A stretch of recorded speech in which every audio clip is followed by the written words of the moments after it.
আচ্ছা, আমার একটা জিনিস মাথায় কাজ করে না। আপনারা কিভাবে ভাবলেন যে এরকম একটা মূর্খ ছেলের সাথে আমার শিক্ষিত বোনকে আমি বিয়ে দিব? আর এই ছেলে তো ভালো করে নামই লিখতে পারে না। আবার আপনারা কি অর্থ সম্পদের বড়াই দেখিতে এসেছেন? আমার বোনকে আপনারা অবজার্ভ করছেন বিভিন্নভাবে। আপনাদের ভাই তো লেখাপড়াই জানে না। অনেক হয়েছে, আর এক মুহূর্ত না। আপনারা তখন থেকে যা নয় তা বলে আমাদেরকে অপমান করে যাচ্ছেন। এই মেয়েকে তো আমাদের বাড়ির বউ করে নেওয়া যাওয়া অসম্ভব। আরে আস্তে আস্তে, আরে আপনারা বউ করে নেবেন কি? আপনাদের অকর্ম ভাইয়ের কাছে আমার বোনকে বিয়ে দিলে তো আপনারা বউ করে নেবেন। আর আমার ঘৃণা হচ্ছে যে আপনাদের মতো মানুষকে আমার বাসায় জায়গা দিয়েছি।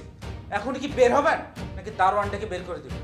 এই যে মিস্টার, আপনাকে বলছি, দেখে তো বেশ ভালো ভদ্র ফ্যামিলির লোকই মনে হচ্ছে, গায়ে স্যুট পরে আছেন, কিন্তু আপনাদের মধ্যে তো অসভ্য প্রাণী বাস করে কিভাবে সেটা তো আমার জানা নেই। আপনারা কিভাবে পারলেন একটা মেয়ে মানুষের সাথে এরকম করে আচরণ করতে? তাছাড়া আপনাকে মেয়ে